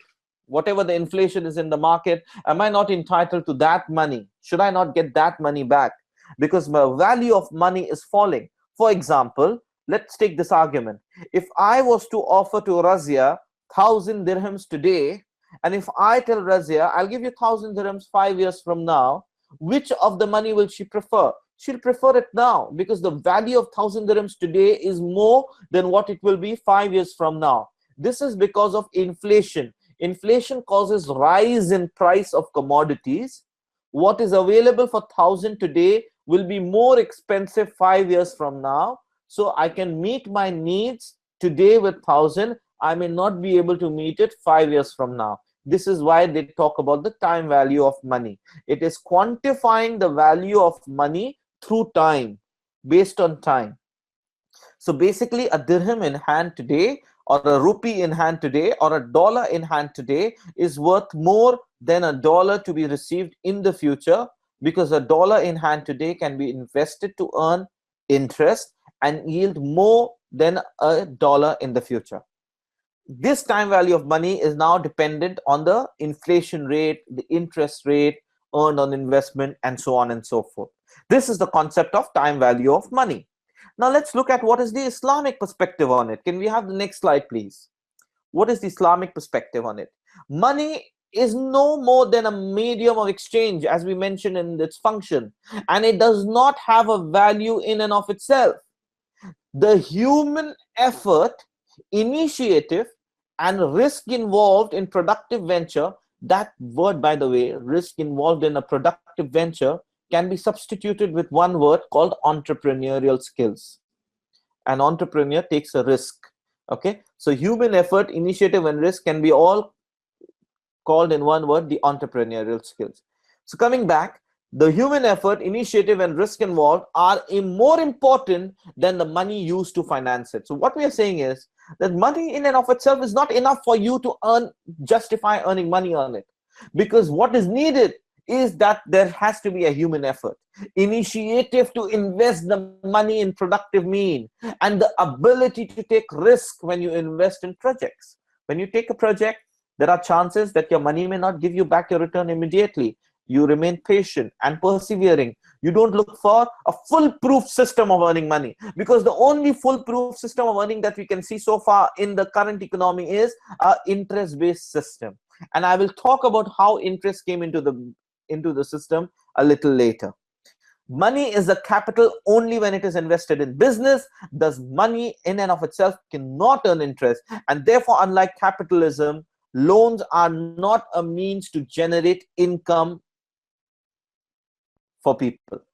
I cannot give loan and hope of earning money on that. Fixed income, interest, not permitted. So we conclude that the Islamic perspective on time value of money is that it is zero. We don't believe in the concept of time value of money. If I give you $100 and if you pay me back after 100 years to my next generation $100, that's it. My generation 10 years later, 10 generations down the line, cannot ask your 10 generations down the line that, look, our forefather had given you at that time, 100 years back, 500 years back, $100. Today, the value of that is $5,000. No, that is riba. If it is 500, it has to be $500. Not more, not less. So that's the TVM from an Islamic perspective. Can we move to the next slide, please? Now, this is going to talk, okay, the next slide is in announcing the Money Matters course. So kindly just make a note of this. We have the course coming up on Money Matters, where we will talk about riba, its implication in our daily lives, and what are the alternatives that we have for it. So join me on the 3rd of December for that, the Money Matters webinar. It's a series of weekend sessions starting on the 3rd of December. It will cover the financial aspects pertaining to our daily life. So an announcement once again, be part of this session, inshaAllah. Let's get back to our discussion. The next slide, please. The prohibition of interest in Islam. Now, why has interest been prohibited in Islam? One of the reasons why it has been prohibited is, now you will be able to connect, my respected brothers and sisters, the points that I'm mentioning here from the knowledge that we have gained about the pillars of Islamic economic system. If you see the pillars of Islamic economic system, you will understand why interest is prohibited. First, spiritual and moral damage. It leads to a society which is selfish, hoarding wealth, only looking for their own benefit. How can my money earn me more money without taking any risk? I don't want to look at what benefits the society. My money, put it in the bank, I want my interest. I don't care about the society. It's a selfish society. Everyone is looking for what's in it for me, a YFM attitude. Fierce competition, which is leading to unethical practice. It leads to a society which is materialistic, only looking for its own benefit and what can bring advantage to them and profit to them. The suggested solution for such a spiritual and moral damage is that you need to have a zakat system and not an interest-based system. Replace interest with a zakat system, a compulsory moral obligation on people to distribute an amount of money to the poor. Can we have the next point over here, please? The next prohibition which is mentioned here. Okay, the next prohibition which is mentioned over here is cultural and social damage. Not only does it create moral damage, but it leads to no extension of help to anyone in the society. So the fabric on which a society is based is of helping one another. But an interest-based society looks at what is it that I benefit. If I'm supposed to give out my money to Neelam, or I'm supposed to give it out to Maqsuda, or to give it out to Kamaruddin, or Muhammad, or Danish, what will I benefit in return? I'm looking at my own individual benefit. That is the cultural and social damage that it is causing. Not only that, look at it at a larger level. Nations are loaning out money to other nations on the basis of interest. Other nations are going bankrupt, but they don't waive off the interest component till a point reaches that the nations are not able to see eye to eye with one another because of these interest-based loans which have been shared with each other. We need a society which is based on sympathy, a society based on generosity and charity and altruism. Can we have the next slide, please? Economic damages. Well, as you can see, when you park your money in a bank and you earn interest on that, what is an economic activity which has taken place? Because there is no proper production of goods and services taking place. When you leave your money in a bank, there is no more, economic activity. Some people may argue, well, when I leave my money in the bank loans it out to someone else, and that person may use it for economic activity. The first point is, he may use it. He may not use it also. He may use it for his marriage reasons. And when you spend on marriage, I don't see any productivity activity happening. Many people end up wasting their money on their marriages by spending crores and crores and millions of money, when you can just simply go to a place, your masjid, do your nikah, khalas, marriage is done. Any which ways, we're not here to discuss on marriage. We look back at the economic activity, or rather lack of it. Economic developments and progress of a nation is stalled when a society totally depends on an interest. When you don't have an production taking place, how will the GDP of a country improve? Let me remind you that nations in the past have prospered because of high GDP. Do you know that in India in 1703, the GDP of the economy was contributing 25% of the world's GDP? India was ahead of even China way back in 1703. And by the way, do you know who was the ruler of India at that time? We talk about the rich India. A person by the name of Aurangzeb Alamgir, a person who's criticized in the history books, a person who's been looked down upon by history. But it's surprising that the man who's looked down upon, he made India become one of the best in GDP production, highest in production, ahead of China, 25% of the world's GDP. Don't say India was rich, because India was rich when British took over as well, but British drained this resources. But rather we had a ruler who ruled according to a system which created more opportunities. In order to know more about it and about the economic aspect of rule of Aurangzeb Alamgir, you may refer to one of my lecture which is on YouTube. You can just type Aurangzeb Alamgir by Mansoor Danish, and you will find a lecture in which we have analyzed about the economic impacts about the rule of Aurangzeb Alamgir. And may Allah subhanahu wa ta'ala have mercy on his soul. Large amounts of money will remain unutilized because they are lying in your bank accounts. They are not being used in productive capacity. Money is being wasted. Loans are being taken by needy people. Generally, who comes to the bank to take loan? Needy people. So the rich park the money with the bank. The needy people take money from the bank. The rich take back interest, so they get richer. The poor pays back more money, so they become poorer. Clearly, a class distinction is being caused due to interest in the society.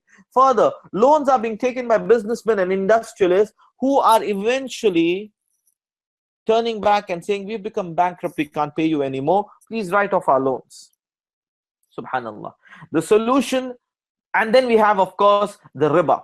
The concept of riba. Riba will have no benefit, as we have read in Surah Al-Baqarah. Allah says that riba will be destroyed and sadaqah will be benefiting you on the day of judgment. So we seek increase only through charity. Can we have the next slide, please? On the prohibition of interest in Islam. Okay, we're done with that. So we've looked into the three broader aspects on why interest has been prohibited in Islam. Now, any one of you would like to have an economic argument on that, we can discuss that later, inshaAllah. We are almost in the conclusion, and before we conclude, we talk about how the modern banking has developed over a period of time. Please understand that we mentioned about a session which is going to begin on 3rd December, These knowledge which we are sharing here will actually help you for that session, inshaAllah. Because all of these can now be bypassed for that main session which begins from the 3rd of December. Because we can only use keywords, and this background knowledge will help you connect with the information. Coming back to the modern banking stages of development, can we have the next slide which talks about what happened in the early history of mankind? Well, in the early history of mankind, we have already seen right now, when we saw the history of money, there was no paper currency. Remember, barter was happening. Then there was a gradual introduction of gold and silver. Accumulation of wealth slowly started taking form of the gold. And now what people did was, they couldn't carry so much of gold with them, so they started depositing the gold with the goldsmith. In return of the gold deposit, the goldsmith would issue receipts to the people, and these deposits were given against a remuneration. So the goldsmith used to charge money to keep your gold with them. If you came and gave them some 10 kilos of gold, they would charge you on the basis of the space that it uses, basically a rent. You would pay a rent for parking your money with the goldsmith. In exchange of that, you would get a receipt. Now, what people started doing was, in their day-to-day trading, they realized that, well, if I have to pay something to Danish, and instead of going back to the goldsmith and taking out my gold, I would tell Danish, hey, Danish, you know what? I need to pay you 10 kilos of gold. Remember, we are using gold as currency. Money has not been introduced. We need to pay you 10 kilos of gold. I have money lying with the goldsmith. Here's the receipt. Take this receipt, go to the goldsmith and collect your gold.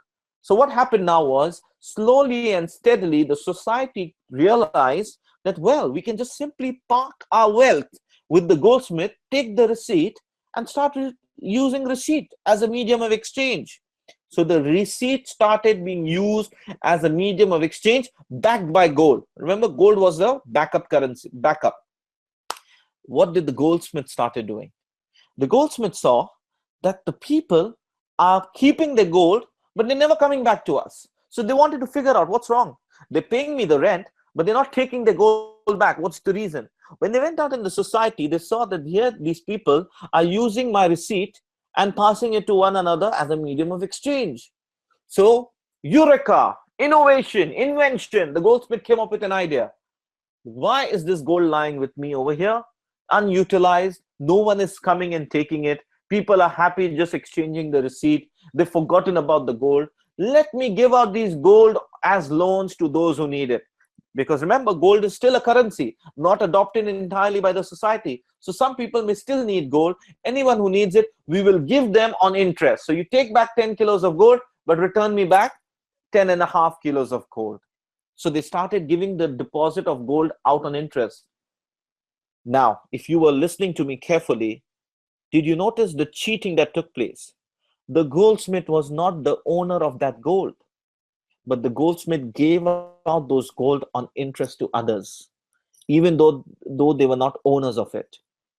Further, the goldsmith realized that, hey, here's a business taking place. Let me also start issuing fake receipts. And the goldsmith started issuing fake receipts, that if this receipt is worth 25 kilos of gold, anyone, and the goldsmith promises to pay the bearer of this receipt 25 kilo of gold when presented for payment.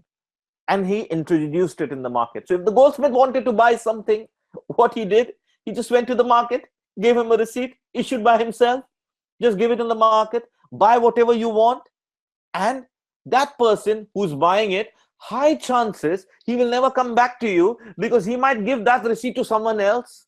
Because we are a society in which wealth is circulating. Someone is buying, so someone is selling. Someone is selling, so someone is buying. So it is exchanging. So let the receipt exchange, and let me keep on issuing fake receipts.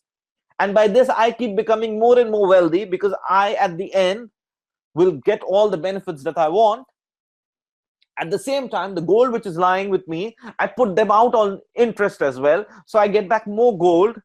And the fake currency which I've introduced in the market, in case people come back asking for the gold, I have made interest on gold, so I can pay off from that interest. Subhanallah. These are the early history. If you have been hearing me carefully, you will understand now what's happening in today's market. Khair, move to the second stage, please. Can we have the next slide? We still not yet developed. The modern banking is getting developed. In the second stage, they started issuing receipts and lending out loan to the needy, the businessmen. All they had to do was, if a king comes and asks for money, here is it, I'm issuing you a receipt to the king. Take this receipt, go to the market, do your business, do your trading, and I promise to pay the bearer 15 kilos of gold. They started giving out loans to the people who were needy, the businessmen and king, and they started charging high rates of interest because they knew they had to charge high rates of interest. Why? Because when you issue fake receipts in the market, these people may turn up and ask you for their gold. What would you do? So you need that gold to be realized from the market. How you do that? By charging high interest from the market. Because remember, gold is the currency which is being used. Okay, wealth created out of fraudulence and forgery, and slowly the goldsmiths started becoming more and more powerful. You can understand clearly when the king is coming and taking money from you, the prince is coming and taking money from you, you are becoming a powerful man in the society. People need money, they are going to you. Okay, so you are becoming an important player in the market. You are controlling the wealth of the people. You are controlling the real wealth of the people. Okay, I beg your pardon, we are still in the early history. Okay, we were not in the second stage. We are still in the early history. Can we move to the next slide, please? The second stage, I think that's the next slide. Yeah, second stage. Okay, the second stage is now when the wave of industrialization is sweeping through the West. Now, suddenly, businesses want more money. Businesses need capital. There's industrialization taking place. You need money. So there were only two options which were left. One is you go to the goldsmiths, who have now become money lenders. They are no more goldsmiths. They are doing the job of a goldsmith, but they're also becoming money lenders. So you go to these goldsmith or money lender and you take money from them, or you go to the middle and upper class people in the society and you tell them, please give me your gold. I want to keep this gold with me. In exchange, take this receipt and go out in the market.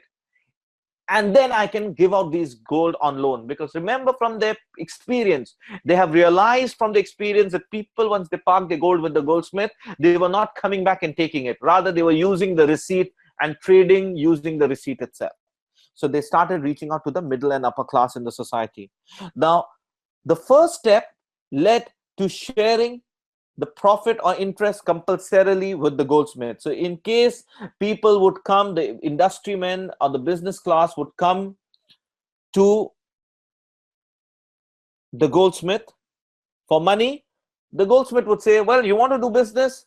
I want to take part in your profit. Or I'm going to give you money, but I want a fixed interest. So if a big businessman would come hoping for some money from the goldsmith would give him in lieu of a profit or a compulsory interest. You have to pay me so much irrespective of whether you make a profit or loss. So what the companies were left was, let's go out to the public and take money from them. Now this is where the goldsmith felt they had a competition. And in order to kill that competition, they told the middle and the upper class society, why are you holding on to your gold? Keep it with us. We will give you interest on that. Why are you keeping your gold in the home? Come and keep it with me. I'm giving you a receipt. Go out, use the receipt. And for the gold that you keep with me, I'll pay you a small interest. They are closing the doors for these businessmen to go out and take money. The businessmen will have to come to these goldsmiths or these money lenders. And what the businessman will do, the goldsmith will do? The goldsmith will charge a higher interest from this businessman in order to realize what he has to pay to the middle class society from whom you've taken their money. I hope you understand the complexity of these transactions. Can we move further, please, to the next slide? Further, in the second stage, nearly 90% of the savings of the people slowly went into the hands of the money lenders. Can you see how the businessmen are being choked of the capital? They're not getting an opportunity to raise the money from public. It made it impossible to get capital unless they took it from the goldsmith. Now this created a situation where the businessman only had to go to the goldsmith. And remember, the prohibition of interest is because the rich gets richer and the poor gets poorer. So people started parking their money with the goldsmith and earning more interest. People who needed the money started going to the goldsmith and paying higher interest. Rich became richer, poor became poorer. Simply put, division of society was becoming more and more complete. Everyone from the poor farmers to the big industrial houses now came under the reign of these bankers, the goldsmiths, the money lenders. They came all under their reign. Everyone who needed money would go to the goldsmith. Anyone who wanted to park extra money would go to the goldsmith. Why will I take risk and give my money to a businessman? Why, when he does not promise me an interest? The goldsmith next door is telling me, come to me, I'll give you fixed rate of interest. So this is how they started attracting the people to put their money. Don't go to the businessman. Don't put your money with him. You might incur a loss. With me, guaranteed return. That's how they started taking away the deposits of the people into their own kitty. Can we move to the third and the last stage? The modern banking system is launched with the goldsmith becoming the owners of the bank. The top 12, 13 owners of the bank in the world today are all goldsmiths. They were all money lenders. The Rothschilds and the Rockefellers, their history is they come from the Goldsmith family. They are the ones, this is how they organize themselves. What happened was that they realized that, well, now we're working in isolation, we need to organize ourselves. So the money lenders organized themselves in different groups. You had the Rothschild family, the Rockefellers. They organized themselves in order to govern the financial system of the world. Few wealthy people started establishing an institution of money lending called bank. Bank was established as a money lending unit. They had two forms of capital. A capital which was contributed by the owners, the shareholders, which is a minuscule number, about 8 to 10%. The balance, 90% of the money used to be raised through deposits. My respected brothers and sisters in Islam, the money that you park with your bank, you represent that 90%. But that 90% does not give you any say in the management or administration. That 5 to 8% that is kept by the owner, he controls the affairs entirely. Subhanallah. This is how the modern banking stage got developed. I've just presented the different levels to you. Can we move to the next slide? So now it is for you to draw your conclusion, whether this is just or whether it is unjust. We can talk a lot more on this, inshaAllah, but that we reserve it for the course that we have called Money and Banking at IOU. IOU has a course on Islamic finance. Under that, we have a subject called Money and Banking. Any one of you intending to study more about it can join one of our Islamic finance courses, inshaAllah. What was the consequences of all this? The consequences was a few influential bankers started governing and controlling billions of funds. The bankers influenced the political and economic and cultural lives of the countries. There was an increasing inequalities between the rich and the poor. Early stages, money lenders would rob people individually, but today the public started getting robbed through syndicates. Just to give you a little more brief on this, that you should be aware of was that in the United States of America in 1933, Roosevelt started this concept where he made it prohibitory on people to hold gold in United States. Remember, we studied in the history of US that in 1900 they launched the paper money backed by gold. In 1933, they told people compulsorily everyone has to come and give their gold to the government. No one can keep the gold with themselves. And they gave them a duration of period. If you do not submit your gold in this duration of period, then you will be tried in the court of law. It is a criminal offense equivalent to holding pornographic material or drugs in your kitty. You know, in those days, pornography was prohibited in US, and so was drugs. So they said that it would be equivalent, the sin of holding gold will be equivalent to that. Through this mean, compulsorily gold coins, gold bullions, any form of gold was stripped off people. And what people were told was, we will give you $20 per ounce of gold, and this is the money that was given to them based on the whatever way, the measure that they gave. For every ounce, $20 of the paper currency was issued to them. And it was written in the note, in God we trust. The whole idea was that compulsorily the paper currency was introduced, forced down people. In 1933 or 34, when Nixon took over, there was a Bretton Woods agreement which unilaterally was broken by US because US in the late 40s, I think, not 33, I'm sorry. 33 was when Roosevelt introduced it. 44 or 46 it was when Nixon introduced. In fact, it was in 46 during the World War II, where they needed more money and they realized that they had to print more currency notes, because whatever gold had to come has already come in. How will you get more money? You can't make more money. So we need to print money. So Nixon came up with this idea that we need to break the Bretton Woods Agreement, by which you were maintaining a certain standard. The standard which was maintained was anyone that $35 per ounce. They had raised it from $20 to $35. By the way, this is interesting, isn't it? That in 9 months after Roosevelt introduced this concept of compulsorily confiscating gold, he made it $20 per ounce. Within a span of 9 months, he devalued the currency to $35 per ounce. So people immediately lost a lot of wealth. And then when Nixon took over, he realized it was wartime and they needed more money to finance their wars. How would they get the money? Because they had introduced paper currency. So they broke the Bretton Woods Agreement and they said, we are going to print currencies. And they started printing currencies as and when they needed it. And that has been going on, happening all this while. People are trading natural resources in exchange of dollar, which is printed. Subhanallah, natural resources, oil, natural resources being traded in exchange of what? Dollar. Dollar printed, paper currency, not backed by nothing, backed by a promise by the government to repay it. Subhanallah. We know what the governments can do. Subhanallah, we seek refuge in Allah. So this is how the modern banking system has been, and how political powers join hand with the modern banking system to control the wealth and resource of the people. What we are saying is, people should be aware of it. People should understand that they should get what is right. Unfortunately, by using English words like capitalist and reformation, positive, you use words having positive connotation, you give an impression to the minds of the people that this is something good. But the reality is that what you're throwing it down, you're pushing them down the throat, is something which is taking away their real wealth and giving it in the hands of the few people. The real gold today is not in the hands of the Americans, in the hands of the people. It has gone into the hands of these money lenders. They control the real wealth. The state controls the real wealth.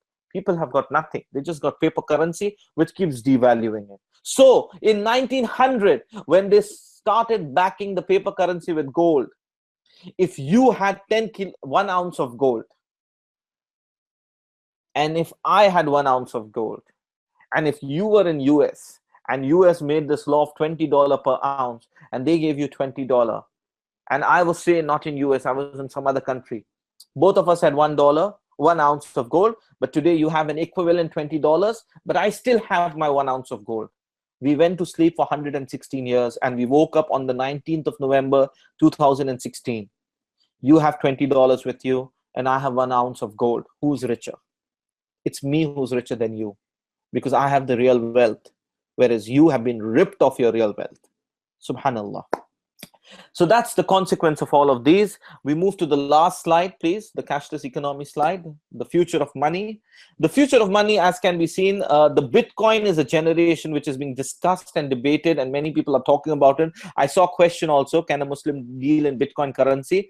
We will discuss Bitcoin, inshallah, separately. Maybe you can write an email to me and we can discuss Bitcoin. I don't want to get into the economic aspects to it.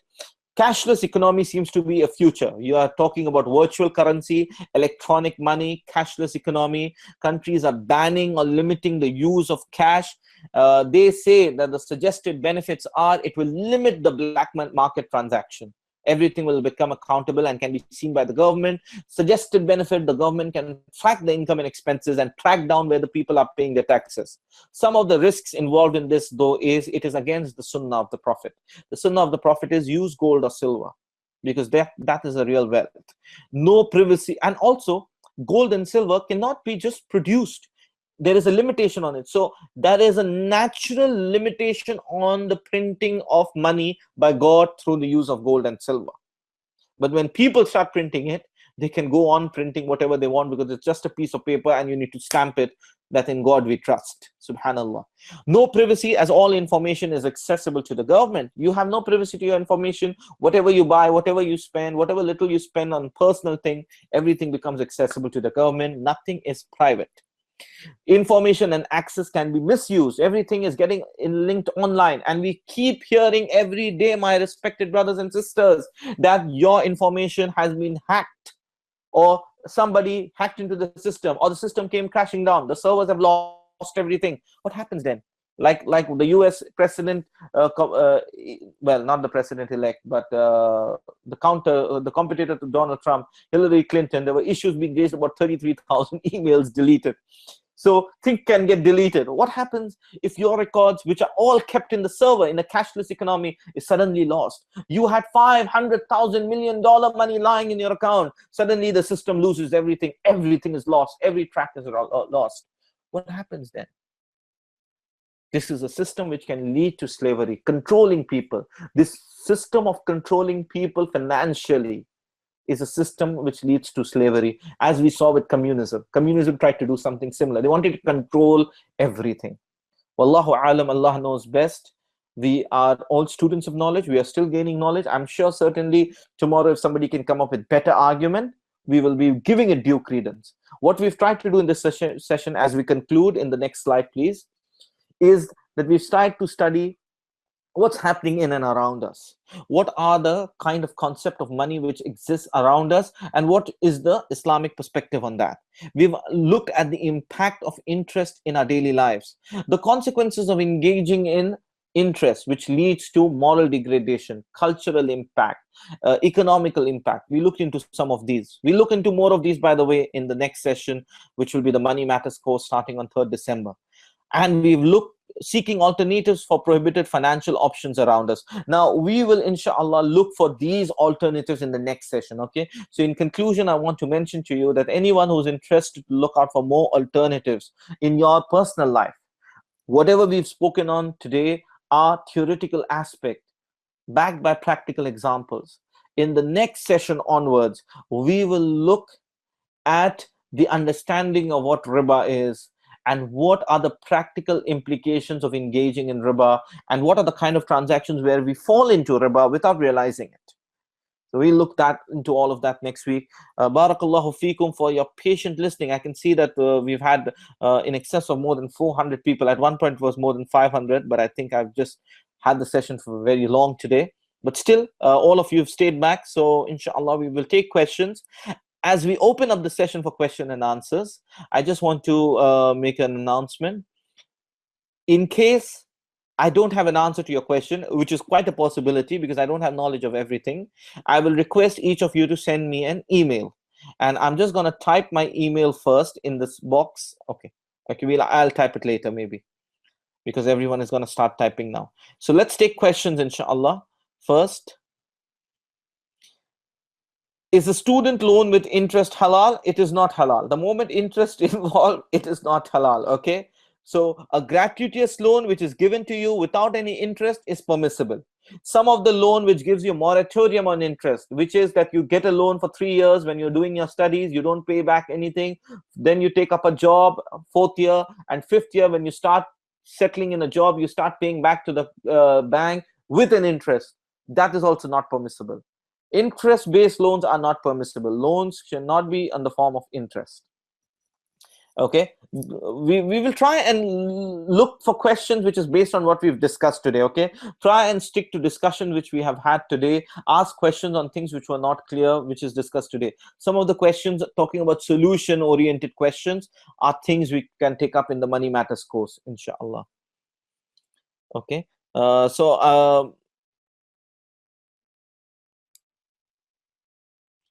okay. Can I request you to just mute the session for the time being? Because too many questions have come in, so we will quickly just take some of the questions. Otherwise, I'll lose track of them. Okay.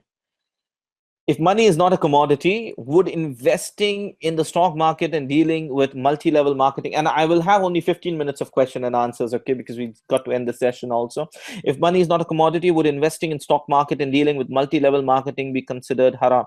As far as investing into the stock market is concerned, generally when you are buying shares in a company, you are treated as a shareholder, which is equivalent to being an owner of a company by virtue of that amount or proportion of the share that you are holding in the company. Okay, so in that sense, it seems that it is permissible because your share price keeps going up and down on the basis of the performance of the company. So if the company does well, generally the share prices will go up. If the company is not doing very well, the share prices will come down. So you're taking part in the profit and loss of the company. So by general rule, we can say that yes, there doesn't seem to be anything wrong so far.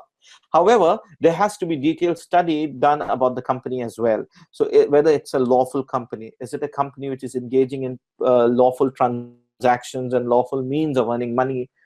Is it a company which is not relying on loans? There are certain companies in certain countries which are entirely based on a fabric of interest. They took a huge interest from the banks, interest-based loans, and now they have set up the company. So would it be therefore permissible to give money to such companies, because these companies are now relying heavily on paying out interest components? So all of these will have to be taken into account. But I'm leaving all of those aside for the time being. I'm saying as a general rule, there doesn't seem to be anything wrong with the stock market. Okay, so the next question is, Salam, if all the bank in my country is using interest, can I have my bank account that my salary goes into and keep my money in it? Okay, now the issue over here is interesting because we do have a system of opening up current accounts where you don't get interest. But I understand that in certain countries, opening up a current account is quite difficult for individuals. Generally, current accounts are set up for business people, people who are doing business. Muslims have opened current accounts in certain countries because you don't get interest in that account. In case you're facing difficulty and the only option for you therefore is left is to have a saving account, you can use that saving account, because otherwise how do you draw your salary? Your job is halal. It's just that the medium where they're transferring their money is into a bank account, which is an interest-based account. So you keep your money there. You draw out your money as per your needs. I also understand that in some countries now, they want you to keep your money parked with the bank. Use it through making payments using online means, etc. Like we are seeing a form of economic change about taking place in India. In such a situation, what should be done is, if there is any interest which is accruing into that account, that interest must be immediately taken out and paid off as charity. Okay, without expecting that, oh, Allah is going to give me great reward, I'm doing charity. No, you're doing it because you were put into a situation, you were a victim of circumstances, and as a victim of circumstances, you've used the next best alternative which was there with you. So you take out your interest and you get rid of it. Loan with interest halal? I think I've answered that as well. Awesome speech, but the speaker was too fast. Okay, feedback taken. Inshallah, I'll speak a little more slowly next time. What is the Islamic perspective on trading stock options? I think I've already answered that. What about exchange traded funds that are backed by option securities? Who's asked this question? Sayed, I would request you to post this separately to me on mail, because I don't want to get into discussing now what futures are and options are for the people. The general people, I would understand, would not understand what future and options are. So Sayed, you will please make sure when I announce my email address, you make a note of it and you can put it up, inshallah. Is share market trade permissible? I think I answered that, as it can be a money of luck and chance. This argument is not correct. Because when you're investing the money in the share market, maybe you are not actively participating in the running of the business. But somebody who is actively participating and using your money, he is investing it, strategizing it, planning it, using portion of money in marketing, promotion, selling, distribution, so on and so forth. So there is a proper usage of the money taking place by a halal company, and therefore the companies can benefit or can suffer a loss in case the sale doesn't happen. So in such a situation, You need to understand that this cannot be put into the same definition as luck and chance. And by the way, the concept of luck and chance will also be discussed a lot more in detail in the Money Matters session. Okay, as I just want to repeat myself, the whole objective of this session is to create it is a precursor to the Money Matters course. You need to be there for that main course, inshallah, the Money Matters course, to get an answer to most of these questions. Okay, the duration of the course, the time commitment we need. Can we have an update on that? When is the course coming up? It's the 3rd of December. The duration, I think, is 6 weeks, right? Yeah, I think we have 6 sessions. We have 6 sessions on that, inshallah. 3rd December to 13th of Jan. We're doing it every Saturday, inshallah. And we will be having a 1 hour 30-minute session with question and answers, and each session is linked to one another. Okay, this is part of a course which I have done in several cities, but we have done it over 2 days, called Money Matters. This time we are bringing it online, so we are doing it on weekends, on every Saturday, inshallah. Same time, I think it's 7 p.m. Qatar time. That's the time in which we shall be doing it. Is insurance haram? Again, if you just ask me about... Just a correction, that the sessions are going to take place at 7:30 p.m. Qatar time. Okay, 7:30. My apologies. I stand corrected. The sessions will be at 7:30 p.m. Qatar time, so not 7 p.m. Okay, coming back to the question on insurance being haram or not. As far as insurance is concerned, if you're talking about what is the conventional commercial insurance which you see in and around you, they seem to be, while there may be elements of riba in it which makes it haram, there is a huge element of doubts in these transactions. That is a gharar in these transactions. And it is because of the large presence of gharar that scholars have prohibited dealing in commercial insurance contract. And therefore, we say commercial insurance is haram. Now, that's the general ruling. When does it become permissible?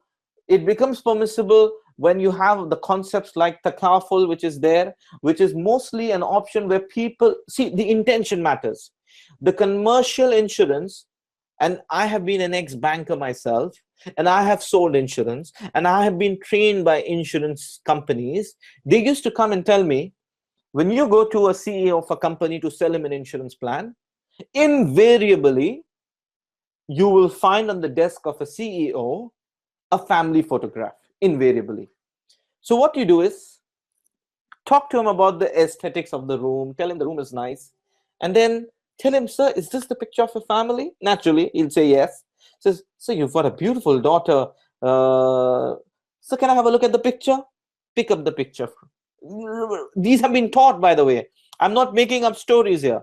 We were taught this. Pick up the picture and then just place your hand on the picture of the CEO, the person whom you're talking to, and tell him, sir, how does the picture look now? So you basically cover him and tell him that, you know, in your image, in the picture, only your wife remains and your child remains. How does this picture look? It looks empty without you, sir. Do you think they will be smiling anymore? Subhanallah. You know, I feel like laughing now, but these are things that were taught. What are they trying to do? They're trying to sell insurance on selfish interests of people. What will happen to your family? Who will look after them? That is the intention behind it. Whereas the Islamic concept of takaful focuses on helping one another in the society. I take up insurance because I'm worried what will happen to Salim, who's doing business, and what will happen to Sayyid, and what will happen to Qadir, and what will happen to Fateh, and so on and so forth. What will happen to them? What will happen to Abdul Rahim? He's doing business. So I'm bothered about the society. So we're all talking in money to help one another. That my brother in Islam, my sister in Islam, we need to help one another. That is the objective. So the intention matters, as Umar ibn al-Khattab radiallahu anhu narrates that the Prophet ﷺ said, every action is based upon intention. You're taking an insurance on the intention of benefiting the society. So that's the first concept. The second outpoint is, I cannot then argue, very important point, I cannot argue that I'll take a commercial insurance, which is haram, with the intention of helping the society. That doesn't happen because your nominees are not the society. A, your nominee is your family, and B, It has huge elements of gharar in the transaction. If so and so happens, the amount which will be paid will be X amount. If this doesn't happen and fulan happens, then the amount will be so much. There is no clarity on what will be the payouts in such plans. Further, insurance plans are not done with the intention of gaining money, but it is done with the intention of benefiting the society who may suffer a loss. In case they don't suffer a loss, that money is set aside. Maybe in the future somebody may incur a loss. That money needs to be set aside. There cannot be any profit intention. All of these have to be taken into account. Of course, now you have more and more complicated transactions being brought in, even in Islamic finance, which sometimes confuse the best of us. And we start wondering that how is it that this has become halal? But we need to keep our concepts very clear. General commercial insurance is prohibited. Another issue with regards to car insurance. If you are owning a car, compulsorily the government wants you to take an insurance. Otherwise, they don't give you the permission to ride the car. In such a case, you can take up the insurance. The sin is upon the ones who are forcing you to take up the insurance. You did not take up the insurance out of choice. And normally when I renew my insurance for my car, I try to take the least, the least options which I have to take to keep the insurance alive. They give you options, bumper to bumper and so on and so forth. So I tick on the ones which are compulsory. Anything which is add-on and extra, I don't tick on it because I don't want to pay any additional amount to an insurance company. I am happy paying from my own pocket in case something goes wrong. Can we invest money in lands just as a deposit? If Sabri, you mean, can I invest in money in land as a form of an investment? Yes, there is nothing wrong in investing your money in the land as investment, as long as you are paying the necessary zakat which is due on such a money. Because remember, the money will keep growing.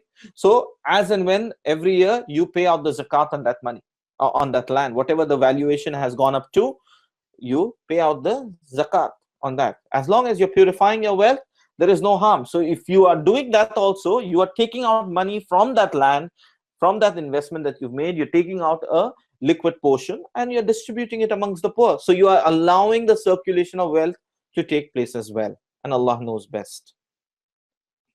Okay. Then we had a question whether currency trading is halal. Now, the question by Shaheen is about currency trading. The currency trading issue will again inshallah be discussed in the next session, because we'll be introducing a specific hadith which focuses mostly on currency trading, which is the hadith on gold for gold, silver for silver, wheat for wheat, barley for barley, where we're talking about exchanging the same medium of currencies with one another or different mediums of currency. And also currency trading has a lot of divisions. So inshallah we can take this up next week. Okay. Aya Hassan, your question has already been answered about student loan with interest being halal or haram. I mentioned that it is not permissible. What is the Islamic stance on insurance has been answered. Since you said money to money transaction, not halal.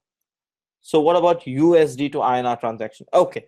I don't know when I said money to money transaction is not halal. I don't understand what you mean by that. If you mean okay, I understand where you're coming from. I said that you can't park your money at a bank and expect to earn money on it without allowing the money to engage in productive capacity. Okay, that's the pillar. The issue of exchanging USD to INR is a specific hadith where the Prophet ﷺ forbade us to exchange gold for gold, silver for silver, wheat for wheat, barley for barley, salt for salt, dates for dates, if they are in unequal weight and if they are not happening on the spot. So for us to engage in exchange, they should be either like for like, that means 10 kilos of gold, exchange with 10 kilos of gold. Or if they are unlike, which means like USD and INR, two different forms, then they must take place on the spot exchange. And normally USD and INR, when it is being exchanged, the valuations are naturally going to be different, because the equivalent of 1 USD in Indian rupee is approximately 68 rupees. So you can't say that, well, the denomination is 1 USD, so I need 1 rupee denomination. Therefore, that is not the case. There you're using two different mediums of currencies in two different countries. But inshallah, we want to discuss this more in details when we will talk about the two broad forms of riba. One of them is the kind of questions that is coming up from you. Can I have money kept in a bank? No, we have answered that. Insurance perks, are they haram? You'll have to explain me what you mean by insurance perks. Okay, I have not understood about insurance perks. Now, we're already done with, do we have more time to take more questions? I think we're already done with 2 hours of session. So can we take up the questions through email, if that is okay with all of you?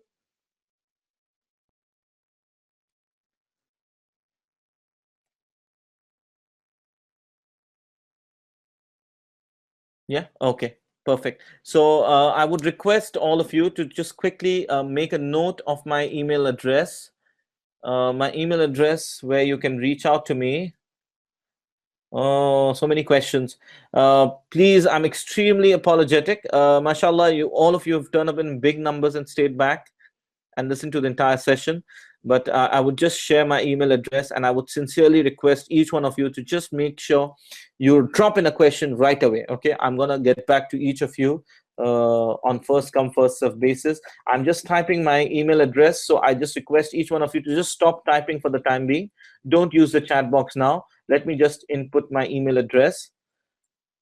As soon as you have my email address, you make a note of that, inshallah. That's my email address. Please make a note of it. I welcome questions on my email. And that's my website. You can even go to the website. Contact us option is there. You can send your question using that as well. Please send me an email with your questions. You have a lot of questions, mashallah, but I will need to conclude the session for today. Barakallahu feekum for attending in big numbers once again. My sincere apologies that I'm not being able to continue the session further. Look forward to your participation, and look forward to all the questions to come in. And any one of you who is interested in the slides can please write into me as well. Just mention the subject that you want the slide, and inshallah I will reply back with the slides as well. I hand it over now to the Master of Conduct, and she'll take it forward. Barakallahu feekum. Jazakallah khair, brother, for this amazing session. With this, we come to an end to this session. Please do join us on 26th of November, where Brother Fahad will take us on a journey to understand Surah Teen. This webinar will help us realize the high status that Allah has given us, but how we indulge in all that Allah has forbidden and bring ourselves to the lowest of levels. Till we meet again, Assalamu alaikum wa rahmatullahi wa barakatuh.